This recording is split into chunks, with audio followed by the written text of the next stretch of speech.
right, bubs, listen up. We're the Disenfranchised Podcast. We're that podcast all about those franchises of one, those films that fancy themselves full-fledged franchises before falling flat on their face after the first film. I am your host, Stephen Foxworthy, and joining me, as always, the man who, if he could only shut his mouth, would be the perfect podcast co-host. It's Tucker. Hey, Tucker. Hello, Stephen. How we doing tonight, man? How's it going? I'm good. I feel Good. great. It's I feel going, good. man. I feel great. I feel wonderful.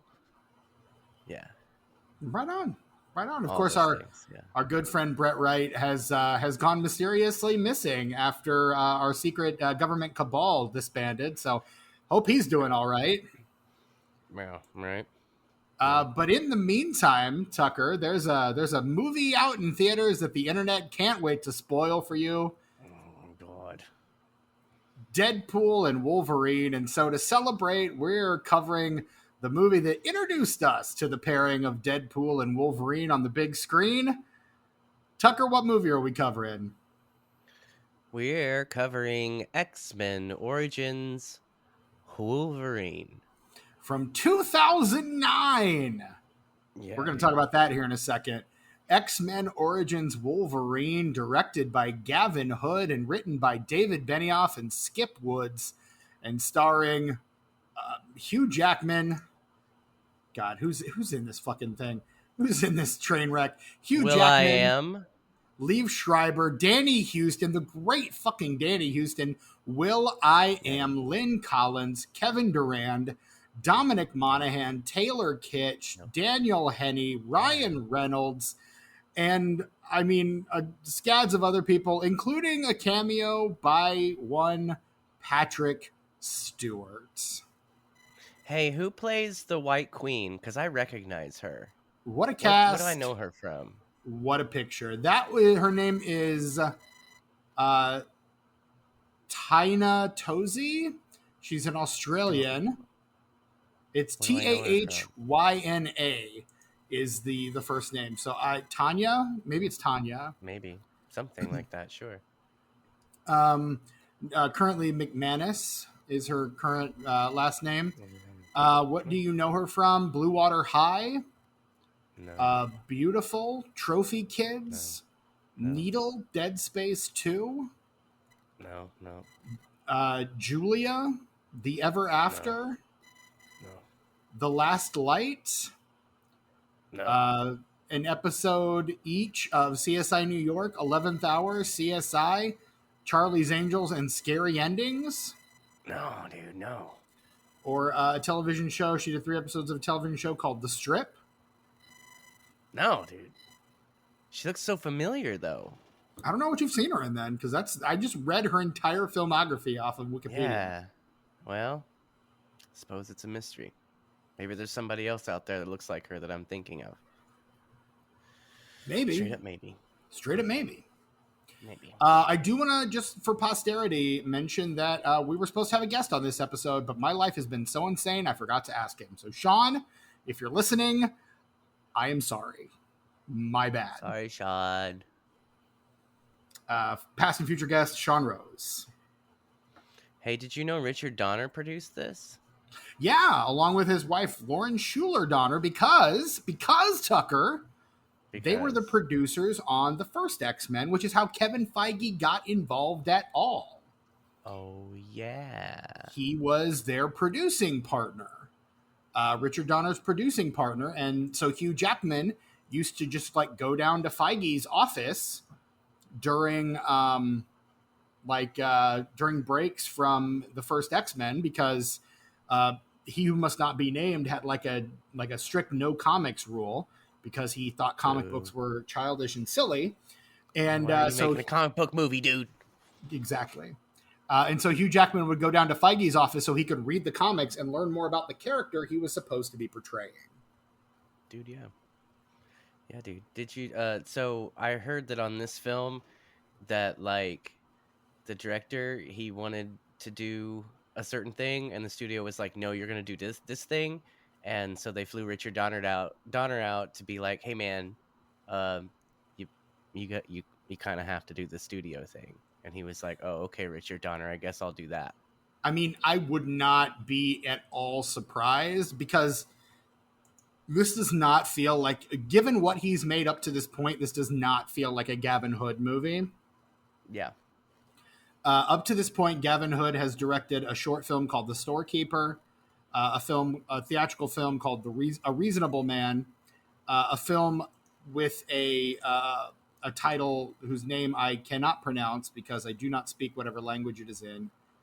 My guess is Afrikaans, but it could be something. In Desert and Wilderness is the American translation. Given I say Afrikaans only because Gavin Hood is from South Africa. The movie Tsotsi and Rendition. So like none of these feel like the kind of movie Gavin Hood would like this movie doesn't feel like any of those really. So yeah, I mean, and particularly when you look at some of the people they wanted for this film, like Len Wiseman, the guy who would give us the Underworld franchise, Alexander Aja, the man who rebooted The Hills Have Eyes. Yeah. He did High Tension. That was his big break, was High Tension. That was really good, though the ending kind of makes the whole movie not make sense. But still, getting there is a fantastic ride. Right. And then Zack Snyder. They also approached Zack Snyder, but he was working on Watchmen at the time. Watchmen, yeah. So they also wanted him for Zack Snyder for The Last Stand as well, which went to Brett Ratner. Both Ratner and He Who Must Not Be Named said they were interested in returning to the franchise. One of them would drive it subsequently into the ground. The other would basically get canceled very quickly thereafter. So, yeah. I could see a Snyder version of this. In fact, I don't know that it would be any better, but I would definitely be interested in seeing it as a self-proclaimed fan of his filmmaking style. I'll tell you one thing. I'm not a fan of his writing, but I do love his filmmaking style. I tell you one thing it would have a lot more of than this movie: slow motion sequences. I'll bet. Probably. Yeah. But yeah, which would just make that CGI look even worse. I feel like. And I think the CGI is one of many mistakes in this movie that we will absolutely talk about. Those claws, they look like Roger Rabbit claws. Like it looks like when Eddie Valiant is holding like the cartoon gun. Yes. They look so very Roger Rabbit the whole movie. In fact, that was my point. It looked for me. It was it was. I don't remember what my touch point was, but it was something out of Who Framed Roger Rabbit. Like it looked very like these are clearly drawn on. Like they didn't do like. Yes. And this is like 8 years after the first Lord of the Rings movie. Like we've seen this stuff look good. This is the year after the 1-2 punch of Iron Man and The Dark Knight. Like we've seen what these movies look like when you put effort into them. But it feels like, and again, this is kind of a lament I think it's been true for a long time, but I think it's one of those things that has only come to light fairly recently, where you get like a CGI effects house that is overworked and underpaid, and people are making fun of the effects, and these people are doing their damnedest to put a film out by the studio's timetable. You know, the quality of their work be damned. Because the studio picked an arbitrary date and they have to hit it. Sorry. Yeah. No, you're good. I think the same applies to the wire work on this. I'm sure there were some fantastic people doing some fantastic things, but it turned out looking really... The wire work in this movie looks so bad. So bad. And I don't know I don't know what it is or like what corners were cut or whose fault it is, but it just looks like garbage. I mean, ultimately, I think the studio's to blame. And I was talking to you about this prior to our recording tonight. This movie feels like a 2004 superhero movie, not a 2009 superhero movie. Yeah. Like both in terms of like the disrespect for the material and also in terms of just like the simplicity of the storytelling and the story it's trying to tell. And I Yeah. mean, it just feels like something that had already been done and rehashed. And I think that's indicative of the Fox and the entire Fox X-Men franchise is they hit it really big with those first two movies. And I would say with the exception of perhaps First Class and Days of Future Past, never really got close to that again. They had a shot for a couple movies, and then they decided to hand the whole thing back to Hugh Must Not Be Named, and he kind of did what he does and never showed up on set, and you know, seduced a lot of underage boys. So allegedly, yeah. Yeah, dude.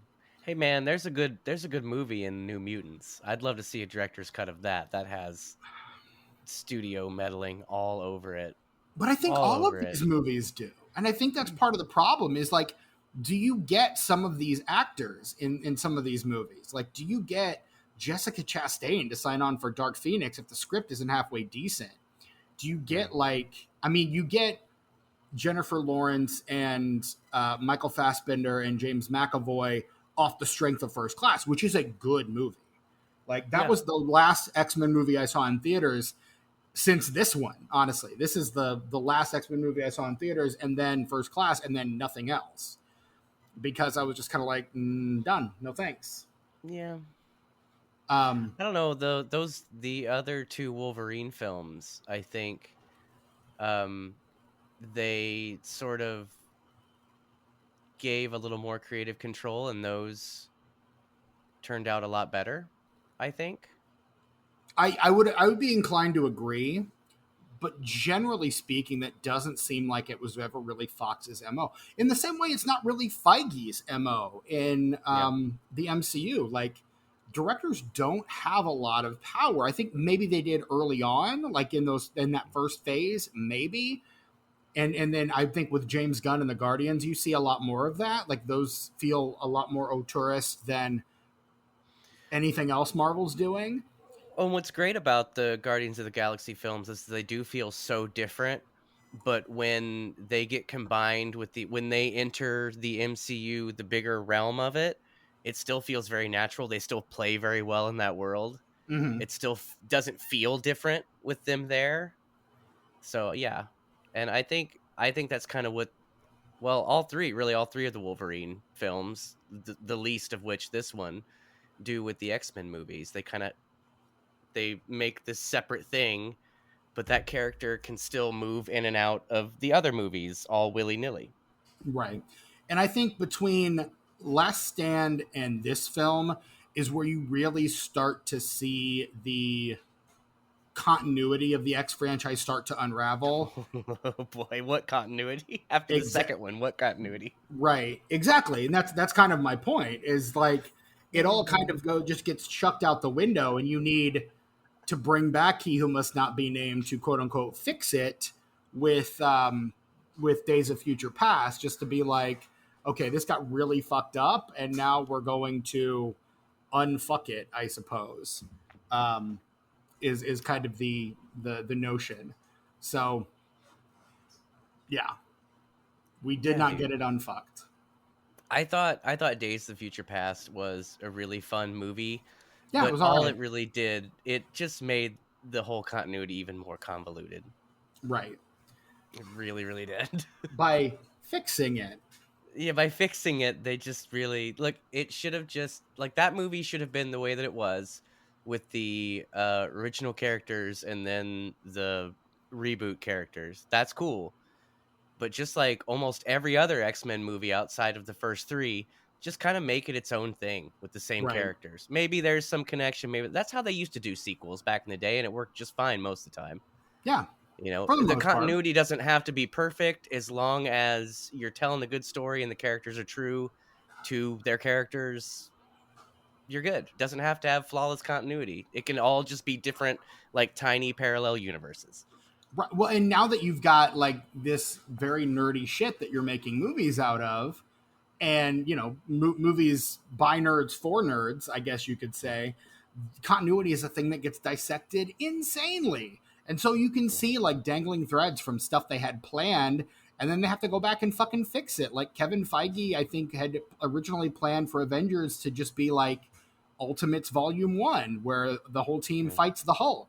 And so you've got Tony Stark like talking um, to what's it, Thunderbolt General Ross at the Ross. end of the Yeah. Incredible Hulk about, Yeah. oh, well, we're putting a team together. Um, and so now we've got to like retcon that later because the plan changes.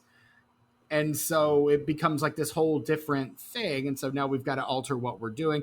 It kind of becomes a big mess because nerds care about this shit. Like, That's really true. care about this shit. I would say with this movie, maybe a little too much, and I was guilty of that when I first saw it too. But I promised myself when I watched it this time that I would not have expectations Mm-hmm. for the creative choices made with various different characters. I was just going to watch it as its own thing, and I had a hell of a good time watching it that way. Okay. I I'm glad. did. Like it's I don't think it's a good movie, Oh, it's but definitely not. it's fun in parts, and some of the performances really carry it, and the big twist at the end still surprises me every time. I'm like, no way, she was? I did not see that coming, dude. Except there were no rips in her shirt, but I thought that was just because it's PG-13. Sure. But see, so they got me on that every time. Like next time I watch it, I'm gonna forget. Well, I mean, how many times have you seen this movie? What's your history with X-Men Origins Wolverine? What's your history with the X franchise? With X-Men in general? Well, Steven, let me tell you.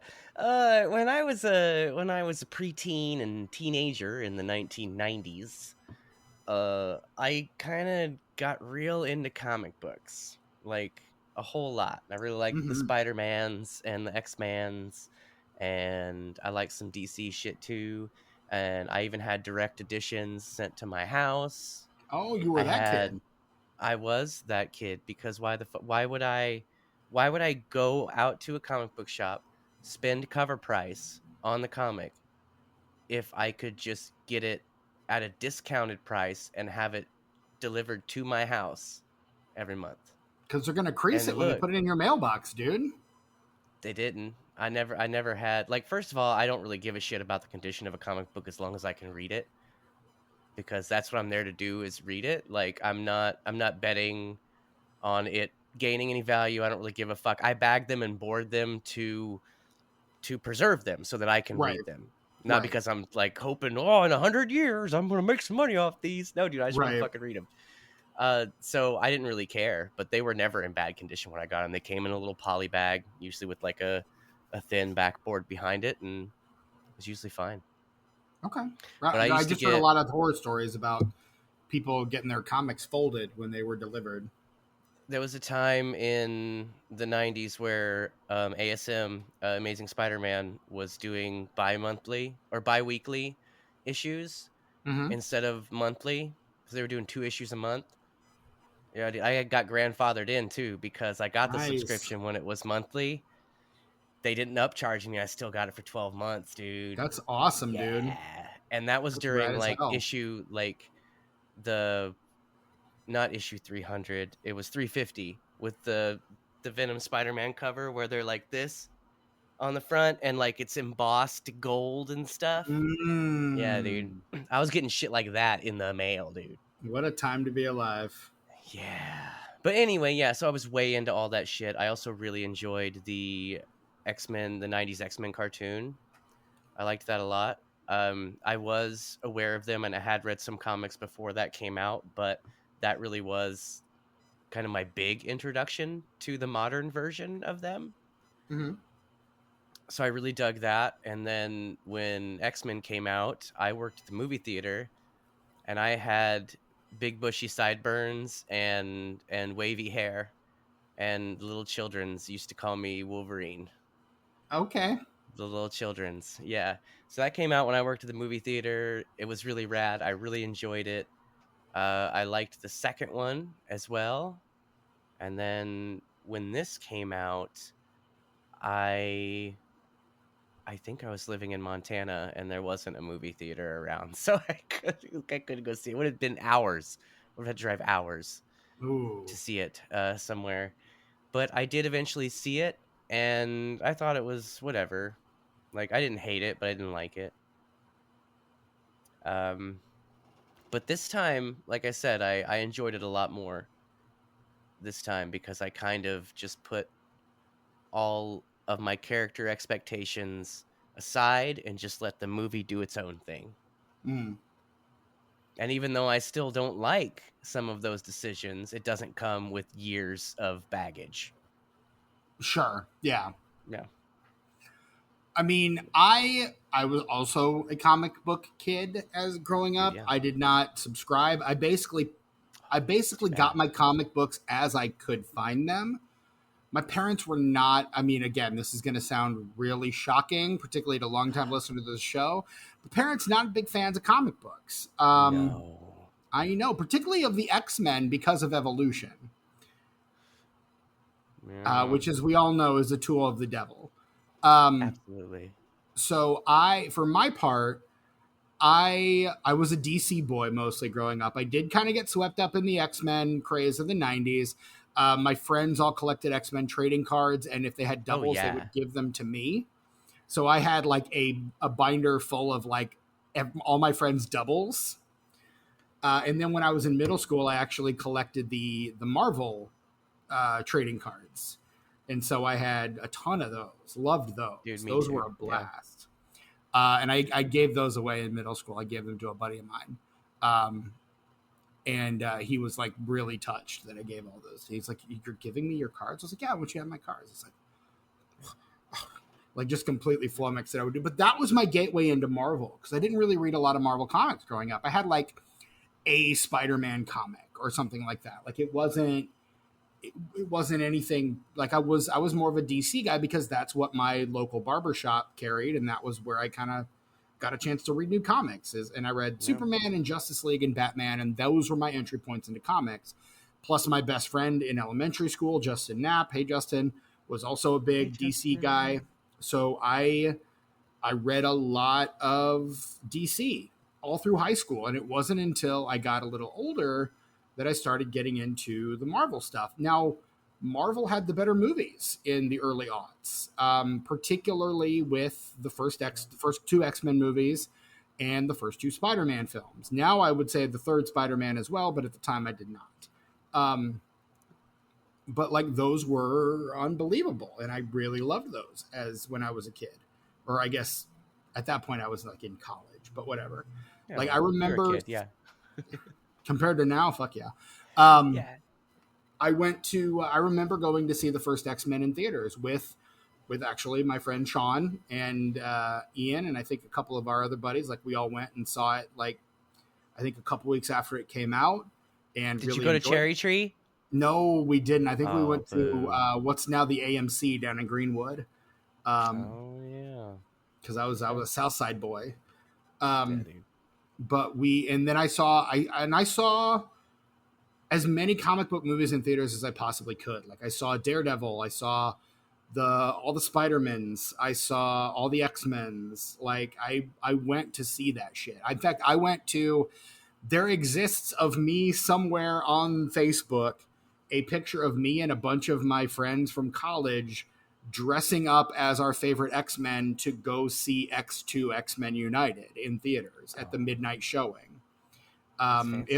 If I can find it, I'll throw it up on the socials this week You should, for so sure. that you can see that. But it I was the Blob who makes his big screen debut in this movie because I was the fat kid. So of course, who else Wasn't was he fucking in gonna be? the second X-Men movie? Wasn't he in the first X-Men movie? No, the Blob first appears in this movie.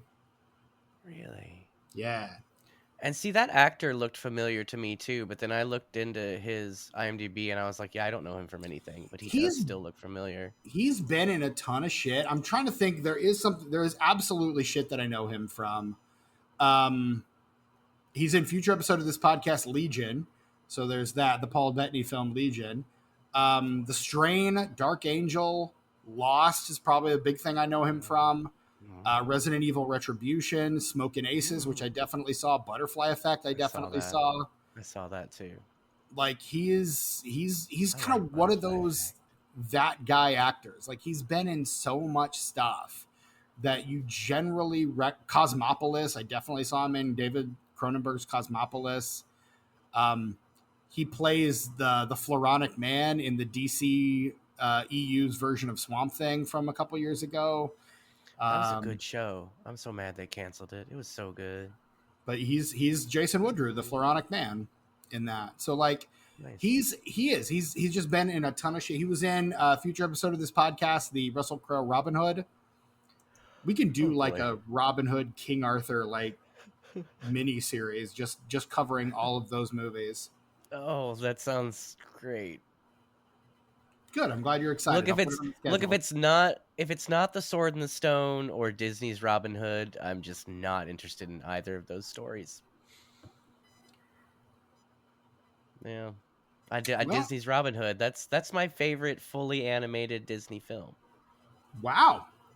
Yeah, Robin Hood. I know what your favorite not fully animated Disney film is. Well, yeah, obviously. But no, I loved these movies. Like I was as a comic book fan, that was like a big part of my identity. So like I fucking love these movies, and this was the one that made me go, do I love these anymore? Yeah. Like, but do I though? And I mean, the MCU was gaining steam. Like this is the year after Iron Man and the Incredible Hulk. Both movies I saw in theaters, both movies I enjoyed. Yeah. I would go on to see Thor and Captain America in theaters as well. And of course, the Avengers, which was the cinematic superhero event of my 20s. Ever. Right. Until Endgame. Yeah. Until Endgame. Yeah. Well, that would mean I was in my 30s by that point, but yeah. Yeah, dude. But like, but no, it was like really something like special. And this movie, I don't know, like this movie, the cracks were showing after The Last Stand. Like this one needed to be really good. And the studio, I didn't think had any kind of reverence for the source material. And so as a result, the whole thing feels kind of like a cheap cash grab as a result. A little bit. It's something that I've mentioned on this podcast many times. I've referred to it by a name that I will no longer refer to it to, because the person who coined this idea is a very terrible person who's done very terrible things to a lot of young women. But the truer that a comic book film is to the spirit of the source material, the more successful it will be. And hey, that's still true, though. It doesn't matter who said it. It's still true. That's true. I'm not going to name his name, but even though he's an artist whose work I really still love, I love the work. The guy's kind of a fucking creep. It's Neil Gaiman. Neil Gaiman's kind of a fucking creep. Oh, did the court of public opinion finally decide on him there? Yeah. Apparently he's been kind of essaying some fans at conventions and shit. So okay, yeah, I had to figure out. Man, my friend Marv be texting me TNT, and I'm like, wow, it sounds explosive, and he's like, no, tonight. And I'm like, well, then why are you TNT? I'm thinking like, boy. The other night he was like, yeah, and then I straight up smoked I smoked a blunt TNT. And I was like, wow, that sounds like kaboom. Like a kaboom, dude. Yeah. No, he meant tonight. I was like, all right, whatever. That's funny. I'm learning. I'll get it. What these damn kids is talking about. Yeah, dude. Yeah, man. Dude, yeah. Yeah. But no, I mean, and yeah, this movie it doesn't really do much in the way of like hanging on to or like keeping the integrity of the source material. And I think that hurts the overall product, quite frankly. I think that there are forgivable instances where something has to be adapted for film, which I think the first two X-Men movies got really lucky with. Mm-hmm. Really, really lucky. Because they changed a lot to make it a little more grounded. But most of those changes were aesthetic changes. Yes. To be clear, now, like these are not just aesthetic changes. Yeah. No, when you fuck with shit to the degree that they do in this movie, it's a little much. Though Right. I gotta tell you, I forgot all about regular ass Sabretooth and Liev Schreiber stepped on the screen. Let me tell you something. Oh Boy, that man. man, he could do anything. You give him anything and he's gonna nail it. And boy, is he fantastic in this movie, dude. He is Woo! so good. He's He's better so than this movie good, deserves. dude. Oh, he's He so is the good. fucking MVP of this movie So good. by a country mile. Just Like even he just some of is the so faces good. he makes when he just kind of just shows one little fang when he like holds up, he Mm-hmm. brings up his lip a little bit and it's just right there. He's got that look in his eye and you're like, damn, Liev Schreiber, damn. And you're like, this Woo. is a motherfucker who absolutely married Naomi Watts, and Yeah, good dude. for him. I don't blame her, man. I'd marry him too if I were Naomi Watts. Gotta lock that shit And down both look, ways. I am a right. Thank you. Yes. I still think he's mildly foolish for letting her go, but then by the same token, like she let him go too, though. So like, Yeah, sometimes it just doesn't work out. yeah, it's true. I mean, look, You we know. both victims of that, but yeah, Yeah, it's happened. It's happened to a lot but of no, people like for sure. for sure. But no, and I mean, particularly when you consider that the previous iteration of this character was played by Tyler Mane in an essentially silent role. Yeah. Like it's kind of impressive the gravitas that he's able to bring to this character. Um, Well, they didn't like add the and ridiculous eyebrows. I think that helped a lot. helps a lot. Like, They almost needed someone with his level of ability and charisma to play off of Hugh Jackman. And but then again, there's another part of you that's like, how does this guy turn into Tyler Mane? Like, how does that fucking happen? I don't know. I don't know. I don't know because like you could conclude that this is just some, alternate parallel universe sort of thing, but then when Charles Xavier shows up at the end, that kind of makes it part of that Right. continuity, I guess. And you'd think But that again, like the continuity is starting to get very shaky here. well, and I understand why Wolverine wouldn't remember Cyclops, but Cyclops would definitely remember Wolverine. Or could he see through whatever he had on it? Maybe that's what it was. He couldn't And see. I think that's your out. Like that's your excuse Okay. is that he I can't I fucking buy see. that. Like, well, yeah, because he's got the thing. All right, whatever. And Question answered. I'm okay with that answer. right, right. Like in this, yeah. It I don't know. This here's the thing. And this is something that I debated that you and I discussed in the group chat within the past couple weeks Yep. is the notion that does this movie qualify? Does this movie fit our format? Because it is the first of a trio of Wolverine films. But then you argued, and I think rightly so, that none of those films are really sequels to each other. They're all kind of three standalone Wolverine movies in and of themselves. I would argue that they contain some of the same actors, but they're all very much Elseworlds kind of things, or what Yeah, ifs sort of deals, because they definitely, in no way, do they have any continuity between each other, or honestly, without the Professor X tacked on at the end of this one to any of the other X-Men movies. right. I And mean, you've like got William Stryker, like a similar character to the Brian Cox character from X2, but like I mean, it's supposed to be the same guy. Like you're supposed to believe it's the same person. And I would say Danny Houston, runner up for MVP in this movie. If this movie didn't have a Liev Schreiber, it would be Danny Houston with a yeah, fucking he bullet. sold it. He Danny sold it really Houston well. fucking rules in this movie. I love Danny Yeah. Houston. But like by the same token, you're like, what are you doing here, dude? Like, I feel that way about Liev Schreiber. I feel that way about Danny Houston in that kind of way that's like, you're better than this. Why are you here? What are you Yeah. fucking doing in this thing? Yeah. And I don't know. This movie feels like it.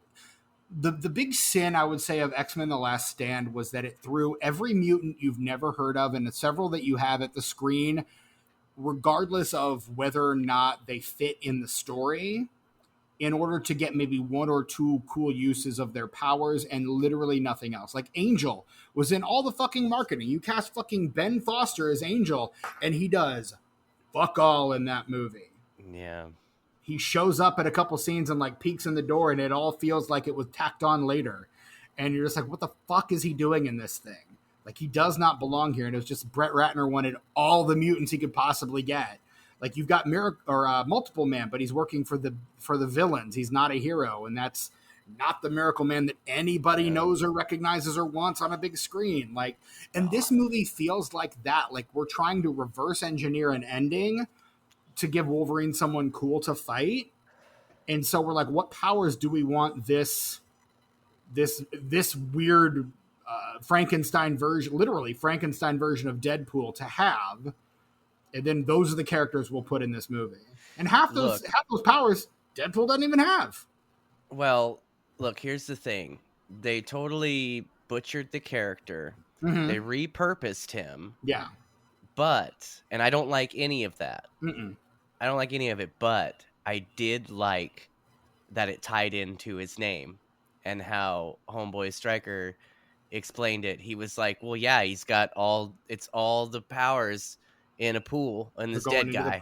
So it's a fucking Deadpool, dude. And I'm like, yes, that's the best. It's the only good thing about this change that you made is that it makes sense for the name. It makes a lot of damn sense and it's kind of cool, but the rest of it sucks. Yeah. And I mean, look, you ready for a Stephen Foxworthy original confession? Let's do it. I don't like Deadpool as a character. Fair. It's not my thing. Don't like him. No. Like, the Deadpool movies are fine. You know what? Another thing I don't really like, Ryan Reynolds. Never really got the appeal of Ryan Reynolds. I know a lot of people think he's very funny. A lot of people really like his shtick. I think now he is just like, he's Deadpool all the fucking time. And that I find that really fucking obnoxious. Like, that's his entire persona now. Well, nah, because he did this movie with Sean Levy, the guy who directed that new movie that's coming out, about where, like, he has to go into the past and, like, work with the kid version of himself to, like, save the space-time continuum or whatever. And he's not very he's Ryan Reynolds in moments, but it's a very un-Ryan Reynolds role because he's, like, a serious person. How many cameos does Aviation Gin make in that movie? I don't know, but I did enjoy it, and I recommend it as kind of a low-key, just sort of a low-key family. I would say it's a family film. I thought it was really Netflix's The Adam Project, correct? Yes. I liked that quite a bit, actually. I thought it was really fun. I enjoyed a rather subdued performance by Ryan Reynolds. It was nice to see. You don't see it that often, but when you do, it's pretty all right. Well, again, because that his entire public persona is essentially just Deadpool now. He's a silly boy. He's always been a silly boy. He has, but I find the fact that that's like the only shtick he does is so, I don't know. I find it really obnoxious. I'm not a fan. Yeah. Well, Deadpool is obnoxious, and Ryan Reynolds has always been obnoxious, and that's why it's perfect that he plays him.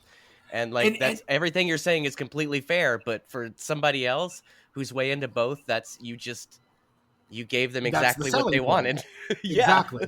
And he may be the perfect casting for this role. I just don't like the role. And it's nothing necessarily against Ryan Reynolds as a performer.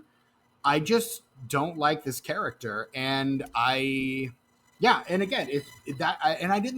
like the character. I thought he was a ripoff of Deathstroke from the comics, from the DC comics. He is. He is. That's exactly what, in the way that the Ninja Turtles are riffing on Daredevil, it's the same exact thing. Yeah. And I found, as a DC boy, I was harumph. A very grumpy DC boy about all that, and the fact that he became more popular, and but again, I'm also never was a big fan of that late 80s, early 90s aesthetic. The image aesthetic, I'll call it. Where everyone's got the giant pecs and everything's drawn with little tiny hatch marks, and that was never really my thing. But that was Marvel for the early 90s. Like, that was Todd McFarlane on Spider-Man and Jim Lee on X-Men and like Rob Liefeld on X-Force. Like that was the look. That was the style. And everybody fucking loved that. But that wasn't my thing. Like DC wasn't doing that. So those aren't the comics that really resonate with me. Yeah. I remember people going fucking apeshit for Joe Madeira when Joe Madeira started doing Ultimates 3. And I was just like, I don't like this. Like, this is bad. I don't want this. No, thank you. But like, people are like, Joe Mad, he's so good. And I'm just like, this missed me entirely. Like, none of this is my shit. If I may You suggest to may. you, Stephen, 2 more performances that I think are worth watching from Ryan Reynolds, especially if you don't like his normal shtick. There's a film called The Voices, where he plays a completely batshit crazy serial killer, but like it's a romantic comedy because like the voices tell him to do the stuff, and otherwise he's just kind of a normal guy. And Okay. it's a really fun movie, and he doesn't go over the top in it like with his normal shtick, but he is very funny in it. And then there's this little indie movie I saw a while ago when it came out. It came out the same year as this movie, actually, in 2009, called Paper Man. And it stars Jeff Daniels and Emma Stone, and Jeff Daniels talks to an imaginary friend who is Ryan Reynolds playing Captain Excellent, who is like this superhero that Jeff Daniels has sort of made up and brought into existence as like his friend.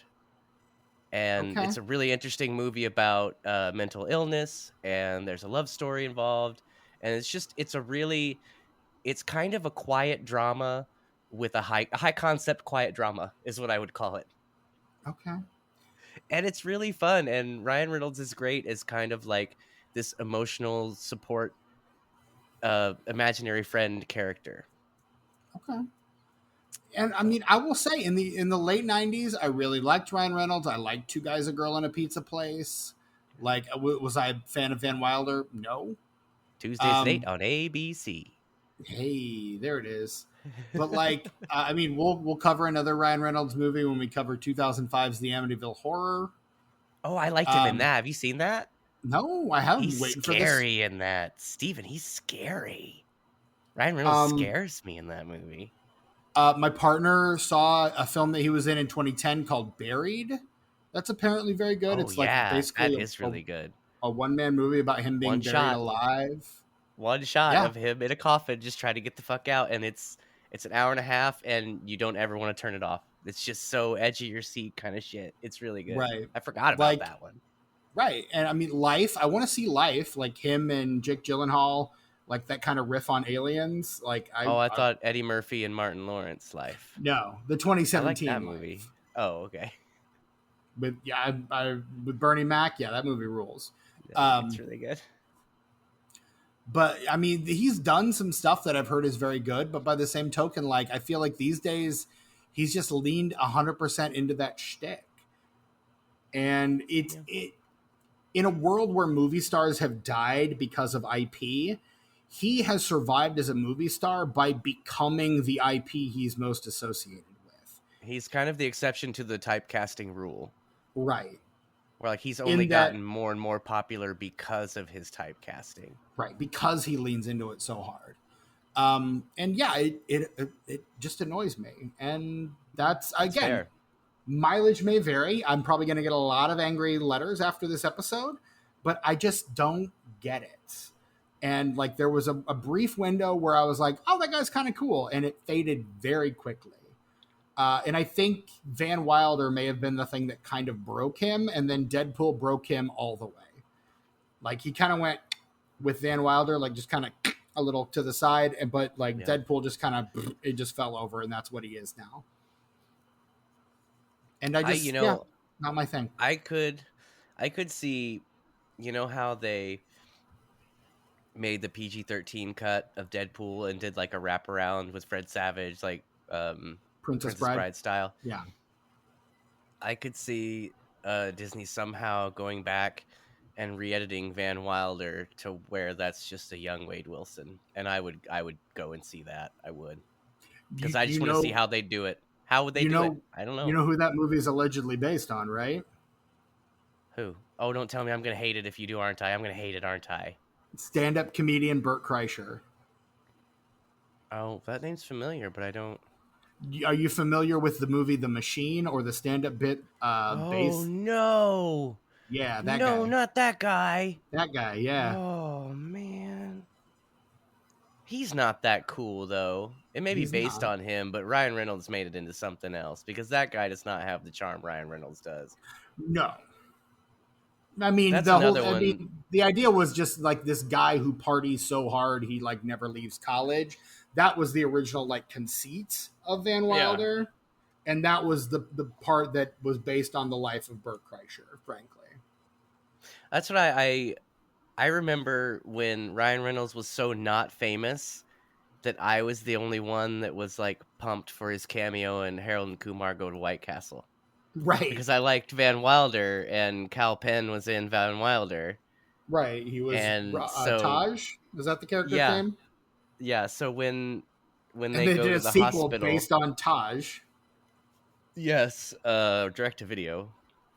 It But in still Harold and counts Kumar, he's a surgeon, and like a there's it's surgeon.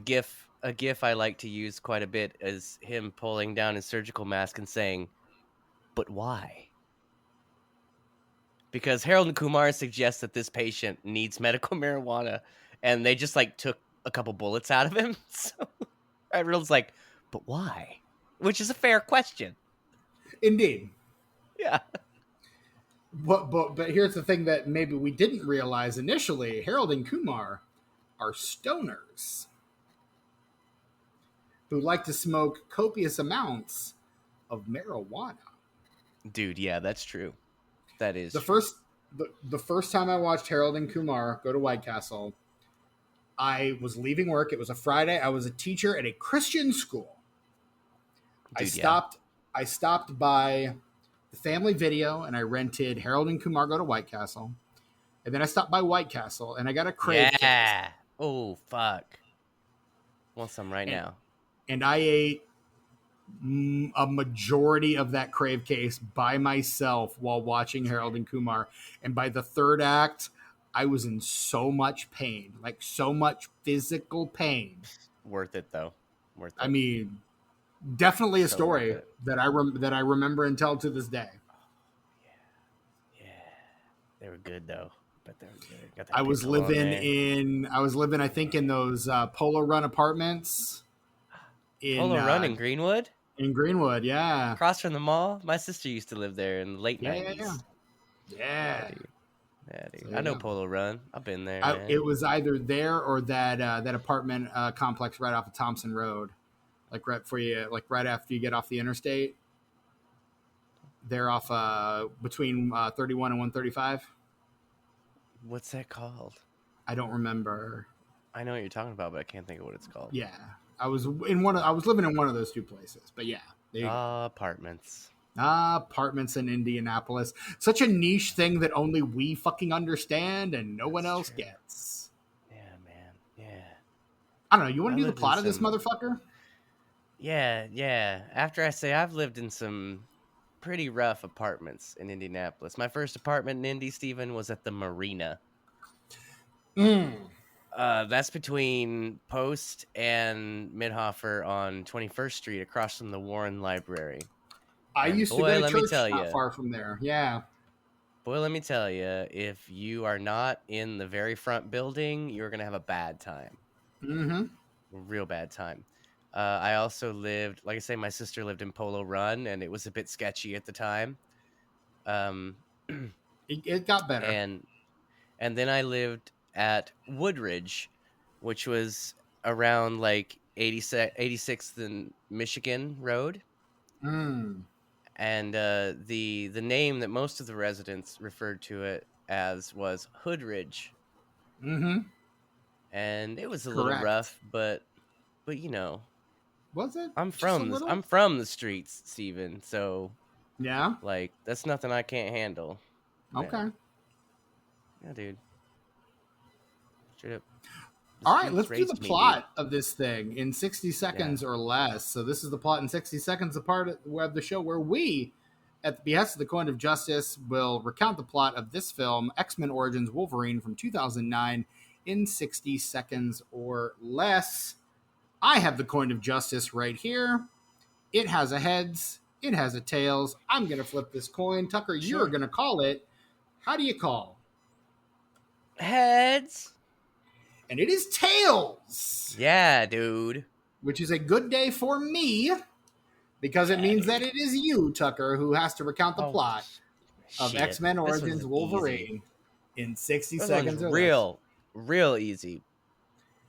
Well, I'm going to put 60 seconds on the clock and you're going to see how easy it is. Okay.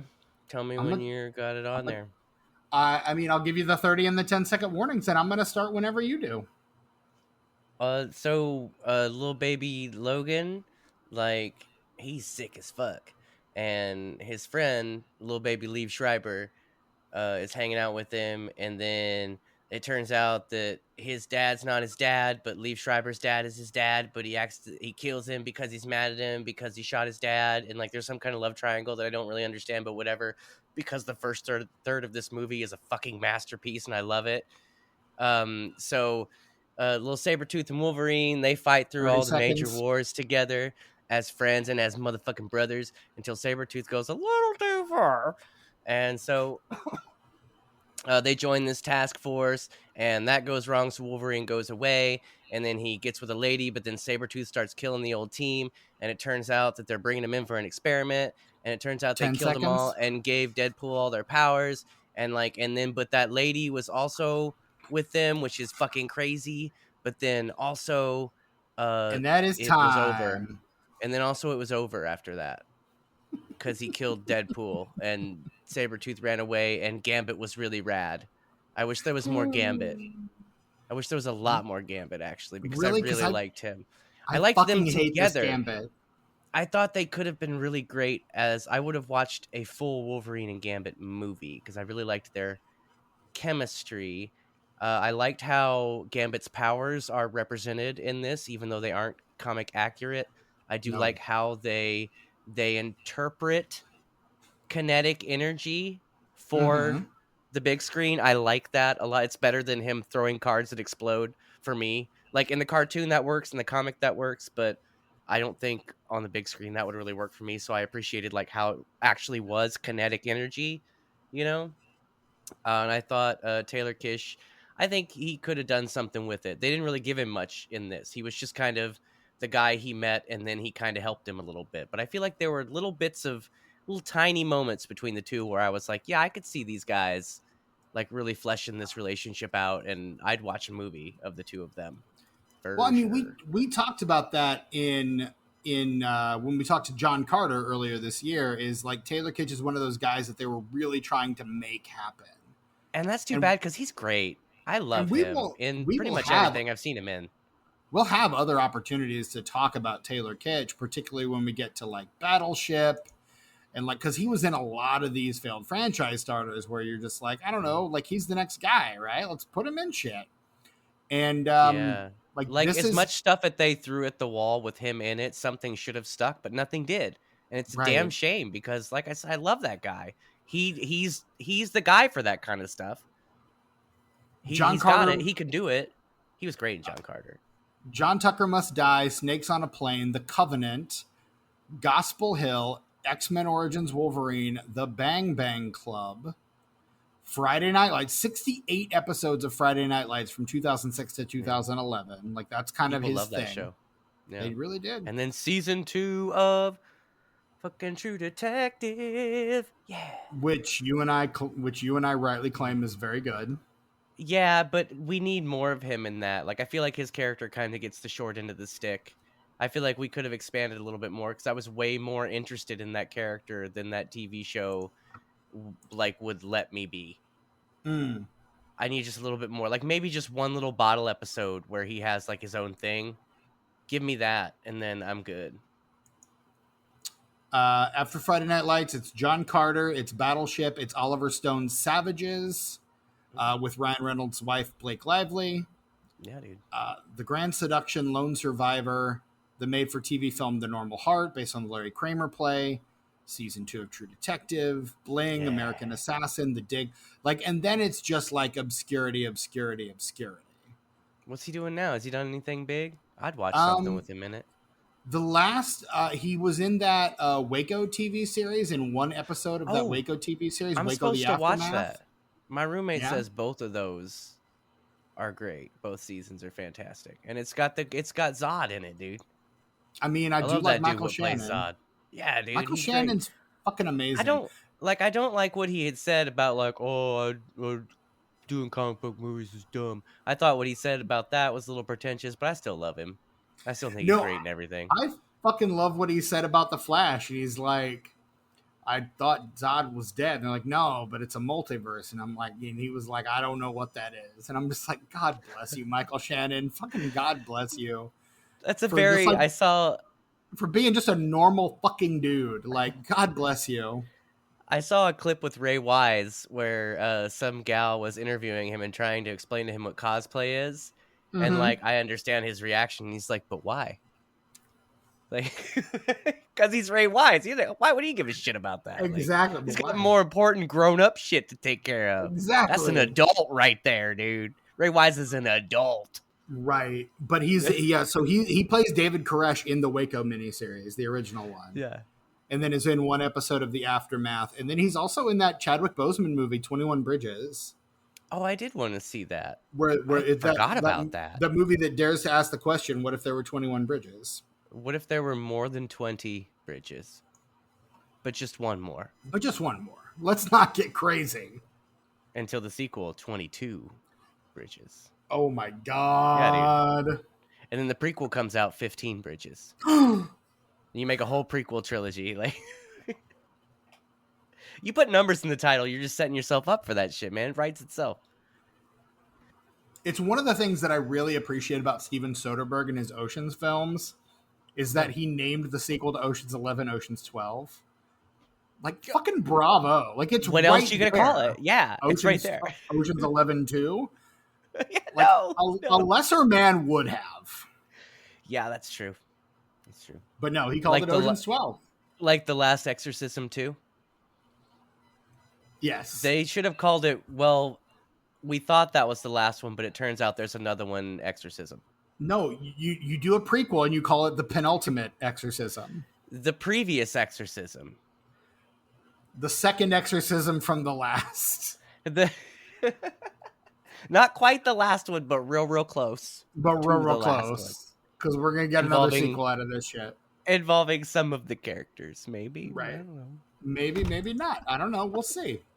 Yo, that first one was dope, though. I like that Never last saw exorcism. That was good Never as saw hell. it. I like the exorcism of Emily Rose. That was good, too. That's got Deb in it from the Dexters. And she did all that shit herself, dude. She contorted her shit. Like, there's none of that CGI. She did all that shit, and it's insane. It's directed by old dude Scott Derrickson from Doctor Strange and yes, dude. Like the Black Phone and shit. Yeah. Oh, Black Phone was so good. Yeah, I liked that movie a lot. And Sinister. He did Sinister too. Fucking I liked that one too until there was a sequel. Yeah, that movie fucking terrified me, that first Sinister, man. Yeah, that first one is really, really... I just pretend the second one doesn't exist. That gave me all the heebies and a substantial amount of the jeebies. Yeah, that's when you get the heebies, you gotta expect some jeebies, Steven. You can't really... Look, I didn't know what to expect with that one. No, that movie, that is one of a handful of movies that has legitimately terrified me. Is Sinister. Have you seen the sequel? No. Don't, just look, because it cheapens it, so don't. Sure. Like, I can still watch the original and enjoy it, but I would enjoy it about this much more had I not seen the sequel. And see, the thing that works so well about, I guess this is a Sinister podcast. The thing that works so well about the original Sinister is that they're doing everything that you would expect them to do, like that you want a family in a horror movie to do. Mm-hmm. They're doing it, and that's the thing that fucks them. Like, holy shit! And that's the thing that makes my blood run cold. Like, that's the shit that makes my blood run cold in that movie. That's the gimmick of that film, dude. Mm-hmm. And that's works. why you don't want to see the second one. It is nice to see Officer So-and-so again. because he's like the main character of the sequel. I mean, I like that guy. That guy's cool. He's great. He's a good time, but the movie just it takes everything from the first one and just takes a big shit all over it, That's a shame. and it's a shame. In the It's a immortal real words shame. of Jerry Seinfeld, that's a shame. Yeah, just don't. There's no reason. I mean, unless for some reason you had to, like, you were doing a director watch through. I don't know who directed or whatever, but I know you do stuff like that. So if you have to, you have to. But I would advise against it. Well, and I have done my fair share of like franchise watch throughs as well. And I mean, look, I'm a big fan of that actor. James Ransone is fantastic. He's Yeah, in he's good. my favorite Ty West movie, In the Valley of Yeah. Violence. Yeah, dude. He's the son in the Valley of Violence, and he's so fucking good in that. He's in It Chapter 2, one of my partner's favorite movies of all time. Like, That's a good one. He's a fucking good actor. Part 2, really? Yeah. Does part 1 higher on their list, or No. just only part 2 is? I think she's gotten to a point where she combines the two together. Okay. Oh, and then that I would understand. But to include the second one and not to include the first one seems... There are moments in the second one that I think really resonate with her. Okay. Yeah, I can see that for sure. Which is why it's the second one over the first one. Yeah. Plus you got Bill Hader, man. You got all that Bill Hader. Now, one thing I will say for It Chapter 2, it does have what I consider to be the worst needle drop in cinematic history. Oh, man. What is it? Angel of the Morning. I like that song. I love the song. I don't like its use in that movie. It takes me right out of the movie every fucking time. Have you seen the TV movie version, the Tim Curry version of It, Steven? Not yet. My partner does own it. I purchased it for her a couple of years ago. I can watch it anytime I want. I just haven't done so yet. I would be really interested. Is that something that we could cover? No. I mean, I know that there weren't any... TV. I know, but I just want to talk with you specifically about it, Steven, because it's a big deal. It's a big deal to me. That was a big at some point I'll watch it and we can cover it on What Are We Watching if we ever decide to record one of those again. It's just, look, my involvement during the months of July and August, it can't be as much as it is the other months of the year because of how busy I am. Right. So I do what I can. I do what I have to do. And I think the patrons understand that the $5 a month that they are spending on our Patreon is to keep this main feed show alive.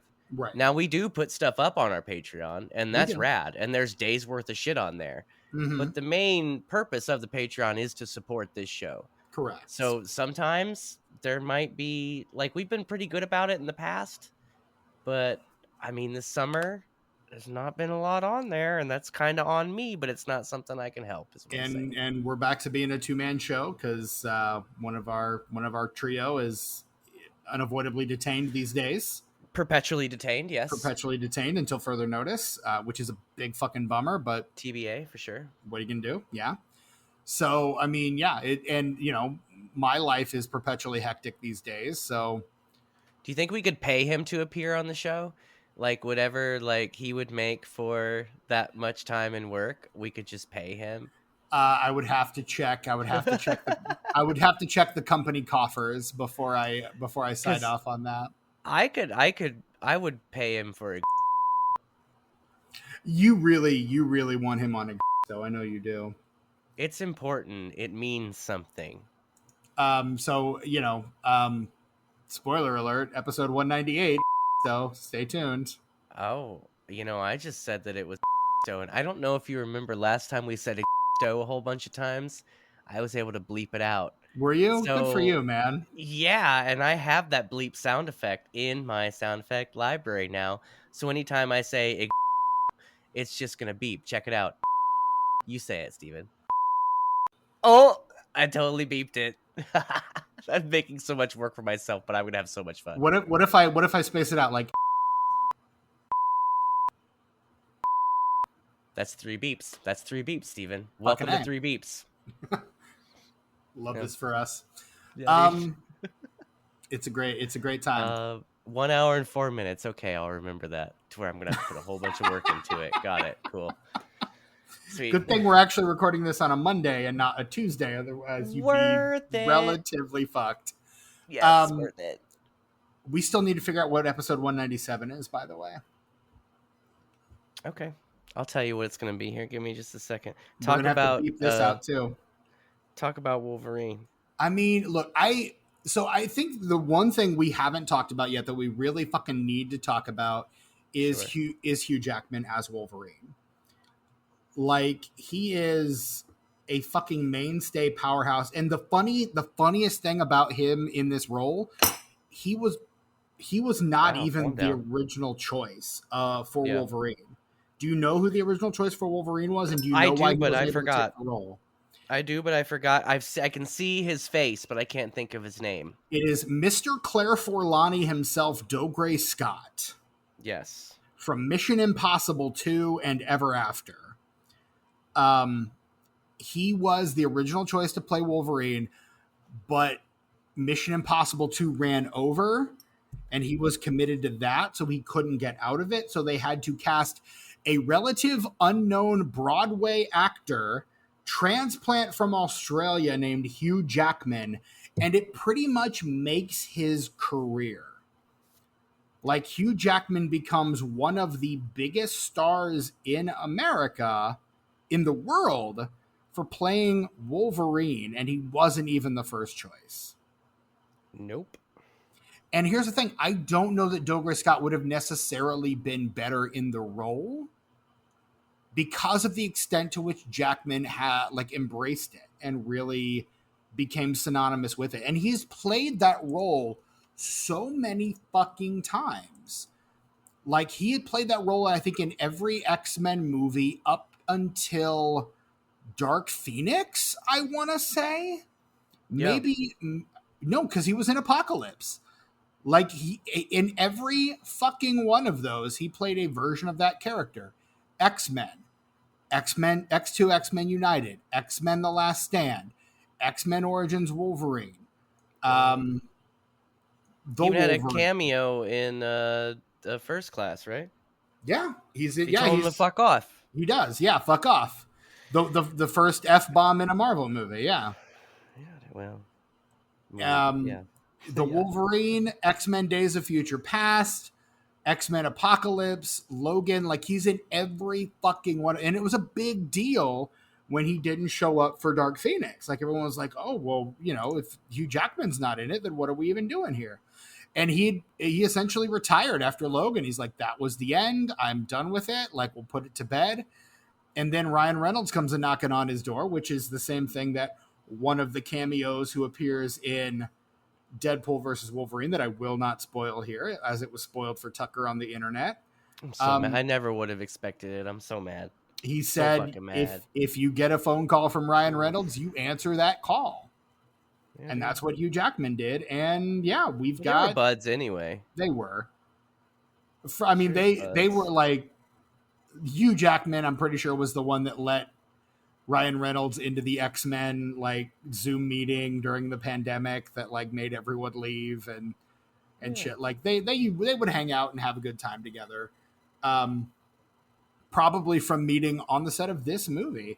But I think Hugh Jackman as Wolverine has a staying power that few comic book characters have, and actors playing comic book roles have had. I think in terms of sheer actor roles synergy, I would say he rivals, I would say, someone like Robert Downey Jr. as Iron Man, just in terms of that kind of connectivity. Yeah. And good for him, man. Serious. I think he's played Wolverine I think he's played the same role in a comic book movie more than any other actor, maybe rivaling Sam Jackson, who doesn't play the role for nearly as long as Hugh Jackman does whenever he steps into the role. Yeah, he got almost a whole decade on him there. Mm-hmm. So almost. Were you able to find what you were looking for, Tucker? Did I vamp long enough for you to find what you were looking for? No, I was just actually that whole time I was just trying to find that link you sent me to the main list. I I just want to have it at the ready so that when I turn on my phone after we record this episode, I will see that and be like, "Oh yeah, I gotta figure out something for the 17th, 18th, for the 18th." I've already got it's already there. Is what I'm Oh, saying. well, I was gonna I say you spent could that have whole let me time. know. I I would have. was paying attention to you though. I heard everything you said. You heard what I said. Yeah, dude. Ooh, what I say. Yeah, Um, dude. but yeah, man, like I feel like this movie had so much promise, and it's based on. Well, I don't really like the comic that it's based on either. It's based on a comic book called Origin, where they kind of went out of their way to craft an origin story for Wolverine, where I don't know that it was necessary per That's se. where they got the James Howlett from, right? Right. Yeah, James Howlett and the saber tooth as like the like the young saber tooth, and that like that's all in that comic. And I'm not a particular fan of that comic, I will say.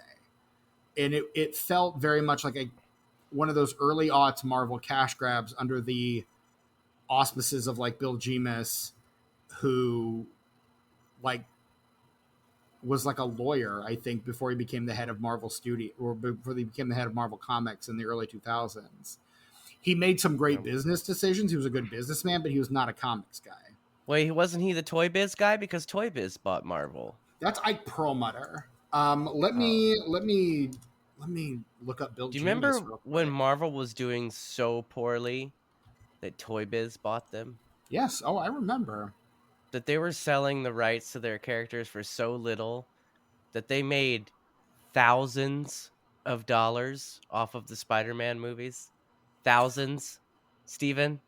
Yeah, Thousands I of remember. dollars Mm-hmm. from those multi-hundred-million-dollar movies.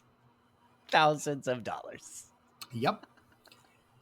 Let me tell you. Okay, so here it is. It's he was the president of Fleer, Oh yeah, that baseball card the company. baseball card company, and then was appointed as executive VP of Marvel Entertainment Group in 1993. And then in 2000, January 2000, he basically became Marvel's publisher. Um, Like editor in chief, or like how does that work? What's the difference? no, he replaced Joe Quesada is who he appointed as editor in chief. But I'm he was familiar with like that name for sure. he was the president, basically like the president of Marvel, essentially. Like he Just like was the the publisher. CEO. He was Yeah, just the guy, yeah. the main guy. And yeah, I mean he did some cool stuff while he was there, but he was not an idea man, and that origin was kind of his idea, I'm sad to say, and it wasn't Oh, very that's too good. bad. He had a writing credit on that one. It was written by him, Joe Quesada, and Bill Jenkins, or Well, Paul I gotta Jenkins. I'm tell you, sorry, and Paul Jenkins that probably did comic, most of that work. that comic may have sucked, but the first third of this movie, which seems like that's kind of the stuff that is based off that comic, is so good. Especially that opening scene and the credits. Dude, this movie hypes itself up to be so much better than it is because that first scene The and then credits The I credits are love the that with them. best part of this Ooh, movie. Much like Zack ah, Snyder's Watchmen, which came out the same year, I think.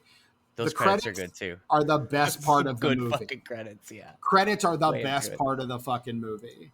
Like, and it's not even close. Like, Well, I even enjoyed the setup with the whole team and like them being on the plane and then them getting to the place and like kind of revealing who's willing to go that far and kind of giving you a hint to who the main bad guy might be at some point, and then he kind of walks away.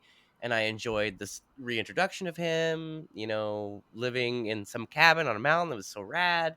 He was a lumberjack. and And he's I don't know, okay. to a certain, yeah, he sleeps all night and he works all day. Yeah.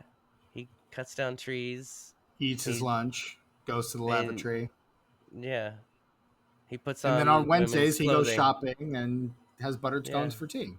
No, that's true. Yeah. Anyway. Yeah, but no, I really like the setup of this movie. I really, really do. Like probably the first 35 minutes of this movie I am way fucking into. Way into. And then Where after does it that, lose you? it doesn't totally lose me because there's still good stuff, but like the point where it loses me is once his girlfriend dies and it just becomes that movie where he Right. has to get the band back together and figure out what's going on. And like I did enjoy the scenes with the Blob and with Will I Am. I enjoyed those scenes. I really liked the special effect. The one CGI effect that I did like were the teleportations, where it Mm, was quick, but it wasn't just a pop, like it was layered. And that's how Sabretooth got a hold of his fucking spine, dude. And right. ooh, that was the golden chainsaw of the movie. That was the best kill right there. You grab that spine, homeboy's like flickering. Like It's it's funny. like I didn't know you had one. yeah, dude. And just snap.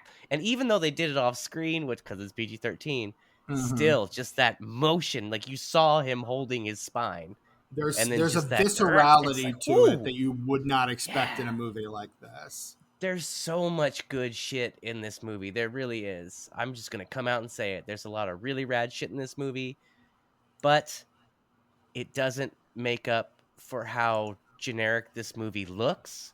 Right. It doesn't make up for how generic the plot is once you get basically 10 minutes into the second act. Right. And it doesn't make up for some shitty character choices they make in the third act. And I think the thing that really irks me about it is it can't decide what movie it really wants to be. That's for And sure. that reeks of studio meddling for sure. Like the first third of this movie is like the tortured soul who's trying to like, and basically every 80s action movie where like the guy's like trying to get out of the game and then gets pulled back in because he's trying to live a quiet family life, like your Commando or your Action Jackson or something like that, and then Your gets John pulled into like, Rambo's. right, this increasingly crazy series of events. Um, and then like the next part is like a not quite getting the band back together, but like we revisit all the characters and it becomes like a basic cameo fest for like a big chunk of the Oh yeah. movie. And then you end up and there's like plots within plots. You've got this political intrigue folding in on itself, and people we thought were dead really weren't. But it's not like well executed political intrigue at all. Like No. it's very Unfortunately. ham-fisted and ridiculous, frankly. Like it's all it's tonally inconsistent in a way that just makes me embarrassed for the movie. Yeah. Agreed. Because like I said, there's a lot of good stuff here, and the broad strokes of this movie are making those small things that are so rad Mm-hmm. just that much worse. It's like it's not even worth it for that Right. something that rad to be in this movie. And there are some scenes that just blow me away in this movie, but it's the broad strokes of it that just it what's it when you put the dilutes it. Yeah. You know, Yeah. you got concentrated good shit, and then the rest of the movie comes in and dilutes the hell out of it. Yeah. Like I don't know. I feel like that again, the credits, best scene of the movie, like of all the wars, like from the Civil War up through Vietnam, is so fucking good. It's such a very effective in the same way that Watchmen is a very effective introduction to our characters. See our previous episode on Watchmen. Mm-hmm. um like it sets everything up. It helps you realize the world that you're in and the differences between its and ours. This one sets up our characters and the relationship between these two characters, only for that relationship to not really be that important to the grand scheme of things, really. I think at some point it was. Now this film went through about 3 different pairs of writers. So a total of about 6 writers. It only shows 2 on I was IMDb, going to say only two are credited, but yeah. but based on a YouTube video I watched yesterday, Huh? um yeah, it just so happened that Matt McMuscles was doing a What Happened on X-Men Origins Wolverine. Hey, what Just so happened? Yeah, dude, that's the title of the show, and it's definitely a riff on straight up Mighty Wind. I mean, I when I first saw Mighty Wind, that line was the funniest thing I'd ever heard in my life. Good old Fred Willard, man. And I R.I.P. for sure. cannot say what happened without doing my best Fred Willard. Hey, what happened? Oh, Wahapa. Yeah, dude. I can't But do my yeah, work. it just happened to be what he covered on What Happened. So I was like, hey, this like I don't actually have to do research because I was gonna watch this video anyway. Like I would There have you watched go. it anyway. And so I learned some shit. But yeah, it went through a lot of writers. It went through the writer's strike of 2007. Mm, There was a lot of shit, a lot of bullshit going on behind the scenes of this movie. I believe And it. apparently the stuff that really works in this movie, like well, the stuff that's the most fun, like the relationship between those two characters, um, that was a much bigger part of the original script. And then every time new writers were hired, the studio would come in and be like, this is what we want you, like the mechanical spider. It's like we don't care Right. how you do it. You put this thing in there or make this This has got to happen be in there. somehow. Right. Like make it work with what you already have. Exactly. And it went through three pairs of writers and a writer's strike, which meant they were filming during the writer's strike, which meant none of the writers could be on the set to help them flesh out dialogue and shit. That So shows. yeah, yeah, it really does. Honestly, a similar problem that they had during the filming of the new movie, Deadpool and Wolverine. Like Mm-hmm. they had to ADR a ton of shit because it was taking place during the most recent writer's strike. Filming of Right. that movie was taking place during that writer's strike, and they had to stick to what was written. And then they went back and ADR and reshot everything they didn't like. Well, at least in that movie, one of the main characters has a mask on most of the time, so it's easy to disguise. Right. That's Right. definitely a plus for sure. I'm sure they were Correct. thrilled. They were like, "Oh, damn! At least we don't have to fuck too much with Hmm. actual Deadpool. He could say anything, man. He can say anything." Right. We'll just have Ryan Reynolds ad lib some shit later. Yeah, it'll come out fine. I'm sure he is Deadpool, so like it's gonna come out fine. I'm sure. Exactly. Oh man, Yeah, but dude. no, this movie is it. I mean, it all of that shows on the screen. Like it's a fucking mess. Hmm. Story wise, character wise, this thing is absolutely a mess. Like Wolverine becomes kind of just a tertiary character in like so we can cram more mutants onto the screen. Like and it's almost like every time and during this time frame it's like every time there was an X-Men movie it's like what mutants haven't we seen yet, let's cram as many of them onto the screen as possible. Yeah. And that kind of becomes the MO for the rest of the X franchise. It's less who works together as a team, who can give us the best dynamic, to what mutants haven't we seen, let's throw them on the screen. That's why you get like Zoe Kravitz as Angel, like these characters that are kind of these minor X-Men characters, but they haven't been on screen yet. They have cool powers. Let's see them. Yeah. And it's a big damn bummer. Yeah. It's too bad. Way too Yeah, bad. and that's pretty much what this movie boils down to. And Last Stand starts that, and I feel like it continues through the end of the franchise. Frankly, Agreed. There's a few bright spots, one or but two, but overall, very few. Yeah, for me, it's just First Class and Days of Future Past. and And I don't I think would be Days. inclined to agree with that. I don't think that Days of Future Past is necessarily a good movie, but I think It's the fourth best X-Men movie by default. I would say. that the actors involved were really into doing it and gave it their all. And even though the material was lacking at points, the whole film is stitched together by these fantastic performances. And I really like that movie, actually. I like Days of Future Okay. Past a lot. Even, like I said, recognizing that it's not great, but sometimes certain parts of bad movies can rise up so far that it doesn't matter that the rest of the movie is shitty. I'm still having a great time. I don't care what's coming out of your mouth because I believe it. I believe it. You're selling it, and I'm buying it. Let's go. Let's LFG. Let's fucking go. Dude, yeah. I wish Um, Brett were here. Do you know why I wish Brett were here? comic book video game corner. Yeah, this movie had a fairly successful video game that Brett could tell Yeah, us about. so that video game was actually really, really good. Um, it some would say that it's much better than the film, I find that not at all difficult to believe. which at the time your film licensed games, which has kind of always been true, you don't expect them to be very good, like serviceable at best. Mm-hmm. But this game, from what I've heard, is pretty rad. I didn't buy it because I mean it was a movie tie-in, so I knew it was gonna suck. But apparently I was wrong. You know what we should do is What's that? when we do get Brett back full time, we should do an Oops All Video Game Corner covering all the video games for all the movies we cover that Brett wasn't here for. That's gonna be a big episode.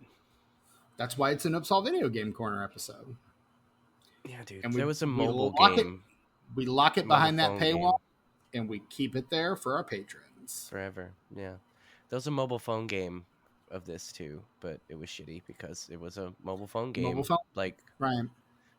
when smartphones hadn't taken all the way over, so it was flip phone shit, and it sucked. Yeah, I believe So it. that's the the best Brett's video game corner I can do. Um, I can sub in for Brett with the video game corner, Steven, but you gotta let me know, or should I just start like putting that on my list of things to do? Is find out if there were video games for whatever movie we're covering. I mean, until we get Brett back, then I think that might have to fall under your purview. Can it Just still as be one of the Brett's side video game duties corner featuring hosted Tucker. by Tucker? Yeah. I'm like that Yeah, gal that hosted your episode of Wait, Wait, Don't Tell Me. I listened to, by the way, and she was great. She was yeah. really Oh, good. she's hilarious. I think she's amazing. She's been on a couple episodes of the Blank Check podcast, and I think she's hilarious. So yeah, and she was absolutely she's really great on adorable. that show. Like Yeah. she's got that Peter Sagal kind of thing, you know, Mhm. that same kind of deal that he does. I mean, she does it a little different, but she's got that same rapport, and it's She's really got that fun. Gen Z like vibe to it, yeah. But like she Yeah, was adorable. She like came out in like jeans and a button down shirt with like her grandfather's tie, and it was nice. just nothing but energy. Yeah, she was good. She was real good. But yeah, I mean, anything else we need to discuss about this one? I'm kind of set to wrap this up. Just the box office, Steven. Yeah, let's do it. Yeah. So X-Men Origins Wolverine opens on Friday, the 1st of May in the year of our Lord 2009. It opens to $85.058 million. And Godspeed, rescue workers. I hope everyone's okay. Yeah, me too. And in terms of a multiplier, not really. The legs, it's only got like a 2.1 in terms of its legs. Like it does not really go too far there, I'm afraid. Like it does not What was the budget? gross a lot. The production budget is 150 million, Oh, dang. and the domestic box office, it only gets up to 179.9 million Yeah. dollars. So basically 180 domestic. Yeah. It does another 195 million international for a total of about 375 million worldwide. Which ain't bad, Which- but that ain't good either. Right, for worldwide numbers, fine, but like For that movie, though, that should have been a exactly. huge. That should have done Deadpool Wolverine numbers, and that Right. movie broke a lot of fucking records this last weekend. That's what I've heard, yeah. But no, like unfortunately, does not do that. So, Yeah. I mean, and again, it's on one hand, it's a bummer. On the other hand, it's absolutely expected after watching this movie. And I mean, I saw it in theaters. I was there for it. Like, I was one of those a-holes that showed up for this movie. I don't know if I was there opening weekend, but I mean, there's a reason it opens at number one. Yeah, people are ready for it until they hear that it sucks. It's about 70 million over its number 2 competition, number 2 at the box office, Ghosts of Girlfriends Past. I think that's a Oh, Matthew with McConaughey movie. oh, I thought it was Ricky Gervais, but that's a different one. No, that's like Ghost Town, I think, is what Yeah, where I he's the saw that. dentist. Yeah, it wasn't that good. Nor was that No, it one was where you not. couldn't lie. That one Yeah, sucked. the invention of lying, that one did Such a actually kind of such a suck. great concept, and they just fumbled it at every fucking turn. Such a disappointment. Because it's Ricky Gervais, man. Like it And Tina drops. Fey's in it too. It's I'm got a like, lot of. oh. It dropped Anyway, 69% from week 1 to week 2. X Men Origins Wolverine does. oh nice, Like fantastic. 69% drop in its second weekend. That's Ouch. very bad in Yeah, terms of like what you want your movie to do. that's true. Ghost of Girlfriends Past. That's the fuck, which one? I was opening a tab and I It closed the is wrong Matthew tab. McConaughey. And is that the It's one a with him and spooky Reese rom com. Witherspoon? No, Oh, she's Jennifer probably Garner. up in Him and there. Jennifer Same Garner. thing. Well, no, not Breckin same. Meyer, We'll get Lacey to that. Chabert, Robert Forster, Ann Archer, Emma Breckin Stone, and Michael Meyer. Douglas. I love it when Breckin Meyer shows up. It's fun. In third place, Obsessed. Okay. What if someone was obsessed? What if there were an obsession? Is that the Beyonce one with Idris I don't Elba fucking know, and dude. Ali Larter? I don't know. I like Ali Larter though. I don't know. Yes, Beyonce knows and Ali Larter and Idris Elba. I fucking There you nailed go. that one. You Right love on. all those people. Sure. Those are your 3 favorite people. Clearly. 17 again in number 4, Zac Efron, Matthew McConaughey. Or not Matthew Hey, McConaughey, you Matthew mean Matt Perry. Perry? I Yeah, do mean Matt Perry. Yep. that one. Look, I'm still waiting for them to make a body swap movie from parent to teen that is not good. Like, as much as I don't want to like them, even 13 going on 30, fantastic. That movie 17 is kind of again, fun. holy shit. Same energy. It's so good. It's a dumb fucking idiot movie, but I love it so much. It's really good. Right on. Yeah. In fifth place, a movie I also saw in theaters this year, Monsters vs. Aliens. Oh, that was animated, right? Yeah, that's the one with, DreamWorks? yep, Reese Witherspoon Okay. plays the 50-foot woman from Attack the 50-Foot Woman. No. You got Seth Rogen as the Blob. You got Hugh Laurie as the Fly. You've got Really? Will Arnett as the creature from the Black Lagoon. Really? I mean, variations of those characters. Is But this yeah, wait, they're is playing this those is this archetypes. did I sleep on this, Steven? Should I watch that? I Because that think kind of sounds rad. it's rad as hell. What It's the got fuck? Rainn Wilson as the aliens. Yeah. Kiefer Sutherland as the like guy organizing the monsters. Okay. Who the fuck else? Paul Rudd plays Reese Witherspoon's fiance. I'm down for Amy Paul Rudd. Poehler is the voice of Rainn Wilson's computer. Into Like that. it's got a fucking stacked as hell cast. Damn, dude. I guess I'm gonna watch that shit. Damn. I mean, it might be one that, and Stephen Colbert is the president. Can we cover it? I think it might be one we can cover. I don't know if there's been a sequel. I Of think course, they did like thought we sometimes they could do cover those Megamind. they do those holiday specials. I think they may have done a couple of holiday specials with those characters, maybe. I don't know that I mean, we're counting like not like TV things, but like actual feature films. And I think to date, there's only been one possible sequel. Despite its success in the U.S. market, DreamWorks Animation CEO Jeffrey Katzenberg was quoted in the Los Angeles Times that a sequel would not be made because of the film's peak performance in some key international markets. Okay. There was enough of a consensus from our distribution and marketing folks in certain parts of the world that doing a sequel, in quotes, would be pushing a boulder up a hill. After the release of Megamind, Katzenberg commented, Sharkdale, Monsters vs. Aliens, and Megamind, quote, all shared the same approach and tone and idea of parody and did not travel well internationally. We don't have anything like that coming up on our schedule now. That said, There was a show, though. We did get a sequel to Megamind earlier this year. So there has been a television special and a couple of shorts and a TV show, but nothing in the way of an actual film. Well, it looks like this is on Netflix and Peacock, so I will be able to watch this soon.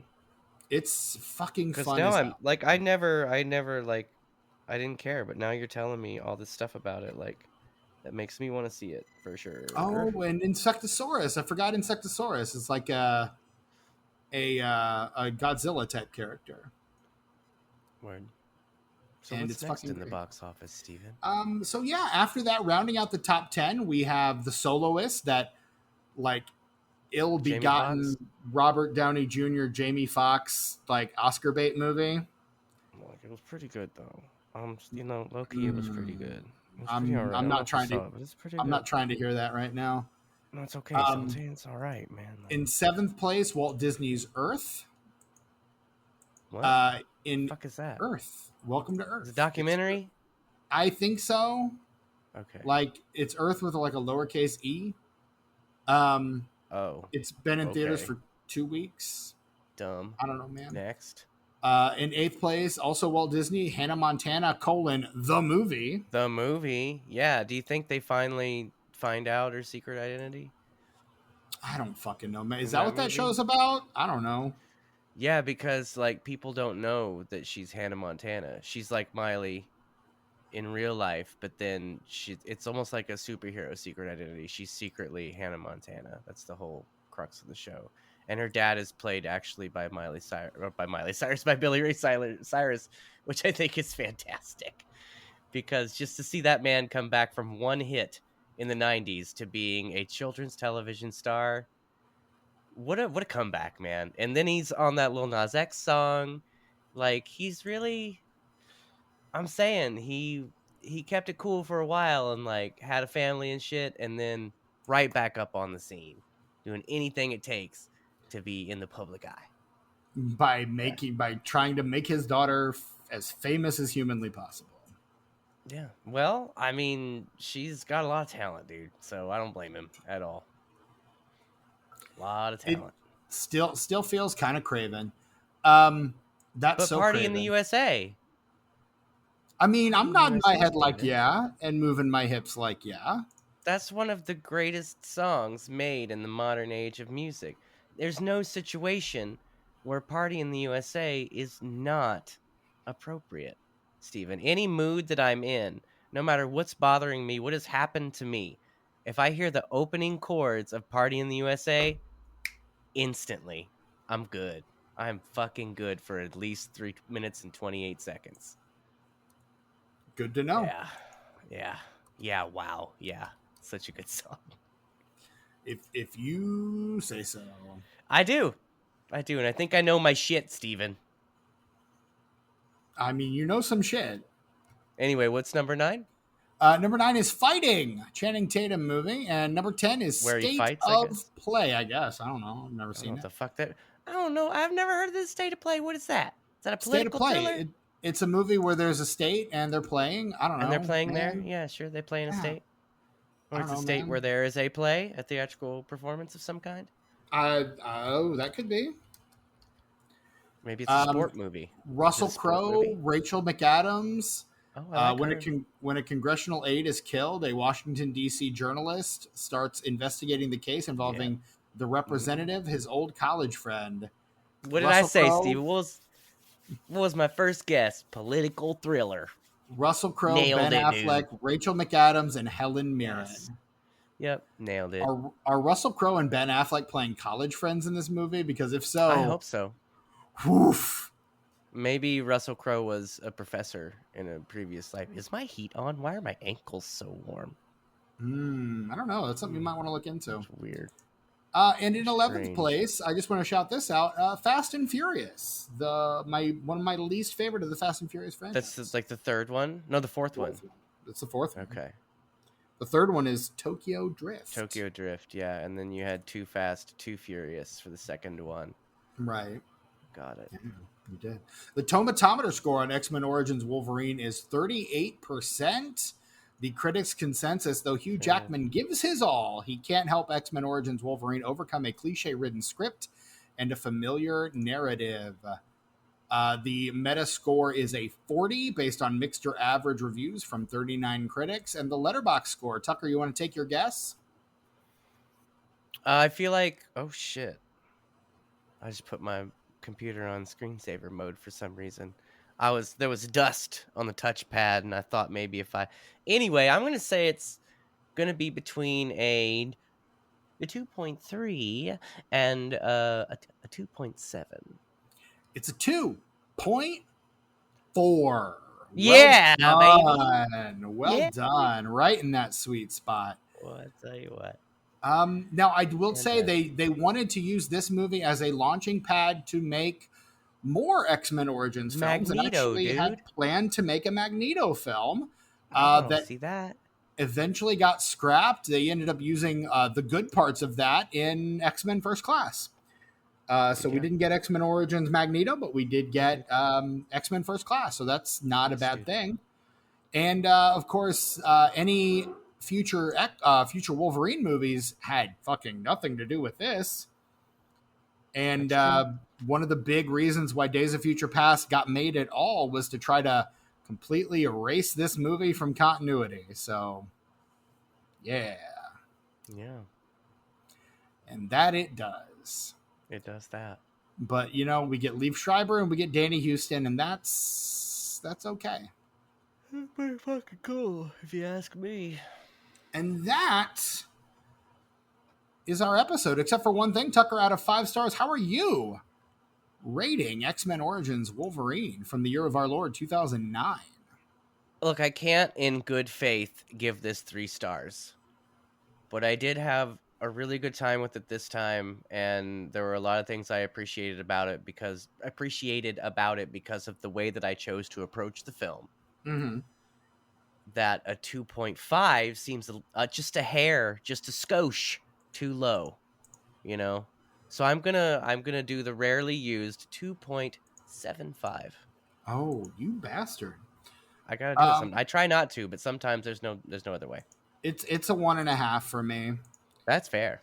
Like I'm not going too much higher than that. Like it's fine, Yeah.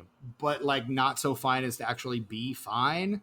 Like I feel like it's better in retrospect now that everything's kind of cookie cutter and samey, but this is not good.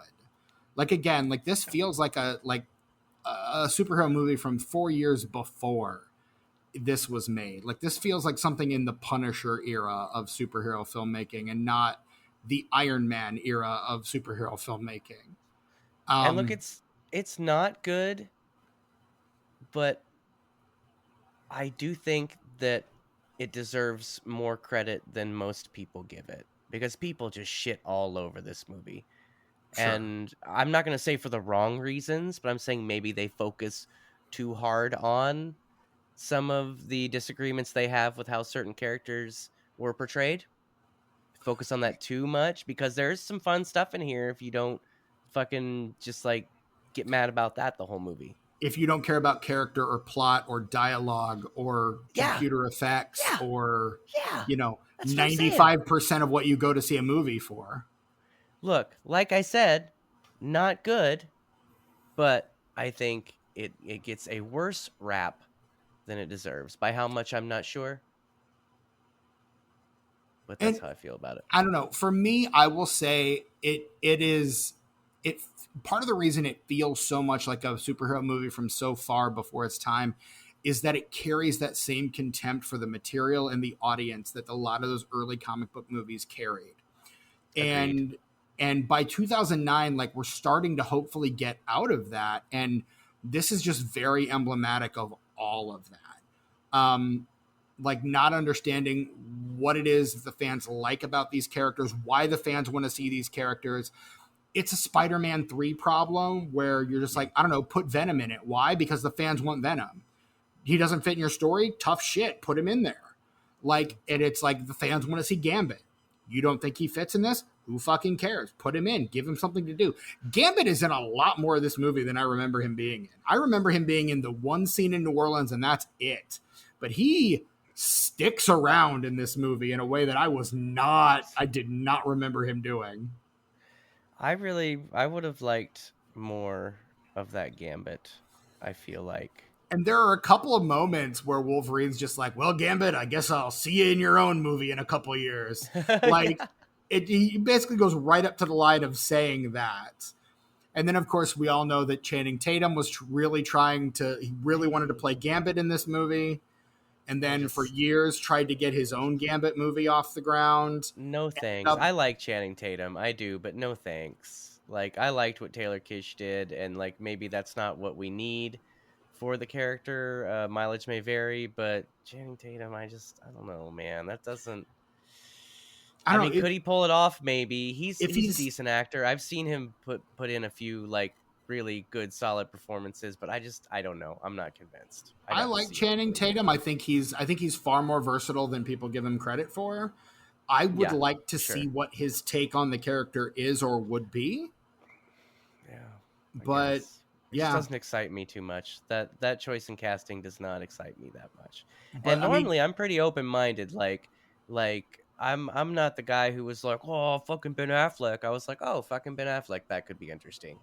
You know, oh, fucking Heath Ledger. No, I mean, that might be cool. Who knows? Let's see. Let's wait and see, you know. Right. But Channing Tatum's Gambit, I don't know, man. I don't know, Tucker. Let's fucking wait and see.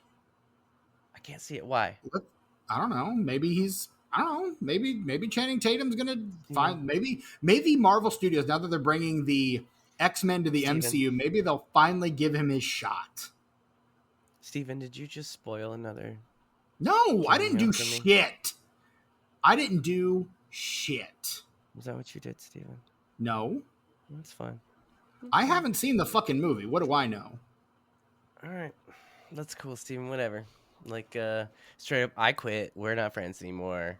Bye. Click.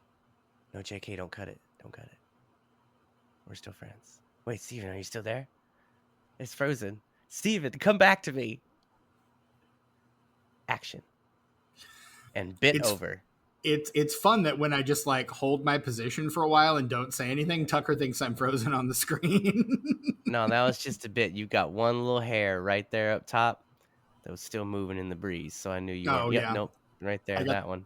I got the fan blowing on me right now, so yeah. Yep, that's. But anyway, hey, look, X-Men Origins Wolverine. That is our episode on that movie. It certainly was a movie we watched. It was like so many others that we've watched. Good God, what a thing that we did. Look what we hath wrought. But yeah, that's it. That is our episode on X-Men Origins Wolverine. So yeah, Tucker, any final thoughts there? No, actually, I've had to pee for quite a while, so I've been waiting for you to start the socials so I could go pee while you do that. So all right, I'll go ahead and do that. Yeah, I'll be right. Yeah, I'll be right back. I can still hear you. Sounds good. Yeah, I know. You've got headphones that enable you to move away from your computer in a way that mine don't. But yeah, no, this has been our episode. We are the Disenfranchised Podcast. You can find us on a vast majority of the socials at Disenfranch Pod. I'm not going to tell you which ones. Read the show notes or figure it out. And yes, last week's episode did not have show notes. Why did it not have show notes? Because I didn't write them. Why didn't I write them? Because life is insane sometimes, and I didn't get a chance. Sorry, hashtag not sorry. But anyway, you can find us at Disenfranch Pod. Leave us a 5-star rating and review wherever you get your podcasts. That goes a long way to helping us find new listeners like you, and we think you're pretty cool. And if you think we're pretty cool, you probably want other people to find us and think we're pretty cool too. So do your best. You can shoot us an email, disenfranchpod@gmail.com. Let us know how we're doing. Let us know if there's anything you can do. And I'll tell you, if you leave us a 5-star rating and review and you send us an email, we'll read that shit on the podcast. So please go ahead and do that. Thank you. And make sure you check out Patreon, patreon.com/disenfranchpod. You can join for free and join the official conversation of the Disenfranchised Podcast. You get basically a direct line to Tucker and myself. We are active and do respond on that thread, both as the podcast and as ourselves. So check that out and join us, and we will respond to you and say hello and all those things. Or you could join at the $5 level and get access to so many more movies and movies. Fuck. So many more episodes, podcasts of things like Disenfranchised and Unenfranchised and all the other shit that we cover back behind that paywall. including about a year's worth of episodes of What Are We Watching as well. So check that shit out. You'll be glad you did. Hundreds of hours of content. So much content. Tucker has peed in his back. I'm your host, Stephen I peed Foxworthy. in my You back. can find me. I peed on my back. What? What did you say? You peed said and your Tucker back. peed on his back. Oh, I thought you said I peed on my back, and I was like, first of No. all, how can you tell? And secondly, how would I even achieve that? Very carefully. No, you. Anyway, he sorry, peed in I his didn't mean to back. interrupt, but he's peed and he's okay. He peed Sorry. and he's back. Is what I said. Yeah. And he's back. Yeah. Okay. That makes sense. I'm your host, Anyway. Stephen Foxworthy. Find me on the social platforms I'm on at Chewy Walrus. Buy my book, Check In, Check Out, that I wrote with my partner, Mandy Gossage. That is available on Amazon. I have your copy. It's right over there. It's been signed. Is it available signed and sent to my house, motherfucker? When's that gonna happen? I'm gonna send it. It's been months, Steven. I purchased that book months ago. Life has been insane, my friend. I'm gonna get it there. No, you know how long I take? will 30 seconds. I will get it there. No, it won't. I just want to read your book, man. I have to go to a fucking post office to mail it. Yeah, because I live in an apartment in Chicago, and I can't fucking get mail does not get picked up from my apartment. It only gets dropped off. Damn. I would even pay for the shipping, Steven. I just want to read it. Look, I've actually halted reading my Brian Wilson biography because I'm over halfway through, and I want to read your book next. But I want to have it in hand before I finish the Brian Wilson book, because if I finish the Brian Wilson book and your book's not here, I'm moving on to the fucking Dresden Files, and who knows, I'll get fucking lost in that. Apparently, according to the people who recommended it to me, that's a rabbit hole that I'm about to get lost down. So I'm just saying, I'm trying to give your book that shot because I really want to read it. Gotta get it to me, dude. I appreciate it, man. I'm gonna get it to you. Calm the fuck down. Oh, I'm just realizing that it's been months and all that's catching up with me, dude. All that disappointment. You're friends with me. You better get used to that, my friend. Yeah, hell yeah. That's just who Our I main am weapon is disappointment. I'm a fundamentally disappointing individual. Just it's time you figured that out. Oh, I feel that on so many levels. But yes, find me at Chewy Walrus. You can find Brett on social media, or don't, because he doesn't want to be found. And Tucker, where are you at these days? I'm on Instagrams and YouTube at Ice909. That's ICENINE, the number 0 and the number 9. I've been making some strides in my alphabetical listen through on Instagram. In the last 2 days, I believe I've listened to 7 full LPs, ranging from post-grunge, anti-folk from the early 2000s to the Mamas and the Papas. I do love me some Mamas and the Papas. Some Daft Punk inspired late 2000 groups as well. It's been a roller coaster the last couple days. I finally got through my Billy Joel's. That took a while because I have all but 4 of Billy Joel's records, and there's actually only 1 that I don't have that I want.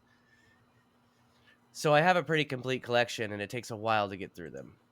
Makes sense. Finally got through those, and now we're moving along, and I feel the pace is good. So check that out if you're into looking at records I own alphabetically, which is something I'm really into. So who knows? Also, Tuck Mugs is still a thing. It's still around. Tuck_mugs. Got a few things planned for it. I'm hoping to get Jimmy to do a cross promotion on there, because in his most recent music video that dropped last week, there is a coffee mug that is a small part, but it's you notice it, and I want him to do that mug so that we can promote the video and the song. And while I'm here, I might as well say that Jimmy had just put out a new song, and it's really good. And you can check all his shit out at Grand Voodoo Band, everywhere. But he did a song. It's called "You're Making Me Nervous, I Don't Care," and there's a music video for it that dropped on YouTube as well. That's really, really good. That has some. He's this boy when he makes a music video, he wears his influences on his sleeve, and I love it. It's so sweet and it's so cute, and I love him for it. This boy has just discovered like French films, like Fellini and Oh, shit, and like so Fellini's Italian, but yeah. you could see kind of the influence of that stuff in this new video, and I love it because he's been telling me a little bit here and they're like, oh, I watched this movie or I watched that movie, and I'm like, wow, yeah, that's like a a Criterion staple, like these are classic movies that like everybody gets into at some point, and he's getting into them, and like he makes this video and it's very clearly inspired by what he's been watching recently, and it's really well done too. Right on. He's a very talented visual artist. Um, so yeah, check that out because it's a really good song. And Tuck Mugs, we're gonna do a cross promotion, is why I mentioned it. Also, I still haven't dropped my new Lincoln Square mug, and I gotta tell you, that's coming. Right on. And I don't want to tease it too much, but they changed the mugs. So the first two you saw on Tuck Mugs, it's gonna be different. It's gonna be different. Yeah, pretty exciting. Sounds So intriguing. fun stuff coming on the Tuck Mugs. Yeah, that's me on social media. And hey, not that I would ever tell you my Reddit handle, not even in private, but No, you won't even tell me. Yeah. I did get permanently banned again from Reddit. Yeah. Look at you getting Yes, thank you, permabanned. thank you, thank you. I don't know if you've met me, but like, I'm not a mean person. Like, I'm the kind of person who's like, I try to never be the asshole so that I can never be seen as the asshole. Mm-hmm. And the two times that I've been permanently banned from Reddit, it's just made me laugh so hard because of the kind of shit I see on Reddit that goes through without consequence. And then I'll do something like, say, in a certain subreddit, that something that is widely agreed upon as being morally wrong and disgusting is such, and series of events unfolds to where I get completely banned from the entire website because I stood up for actual morality and shit. And I got called a troll for it. That was the reason I was trolling. I know I wasn't troll. I'm being for real. Like, this is a bad thing you shouldn't do. Yeah. Anyway, I just wanted to bring that up because the first time I got banned, it was on a 13-year-old account that I had obviously for 13 years. Right. That tracks. And this most recent account I had for about 2 years, but I've been really active on it, and I think I'm just done. I think I'm just done with it. I really That's like it fair. as a place to converse, but all too many times it just devolves into bullshit, no matter what you say or no matter how nice you try to be, or just people just want to argue and people want Mm-hmm. to say mean things and make everything just so negative.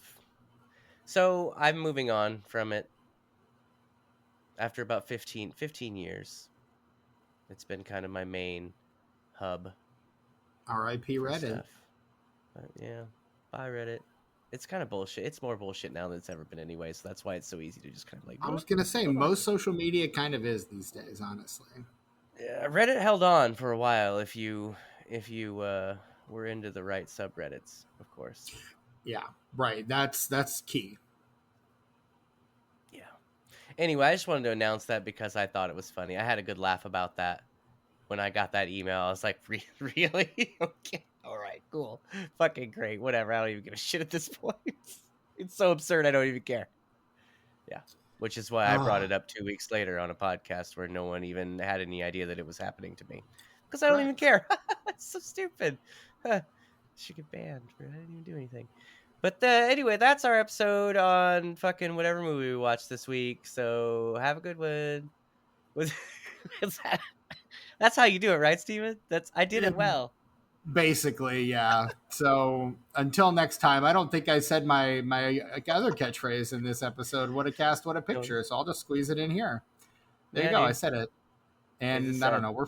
We're fucking done. Who cares? yeah, Who dude. fucking gives a shit? It's whatever. Berserker! Rawr! Snicked!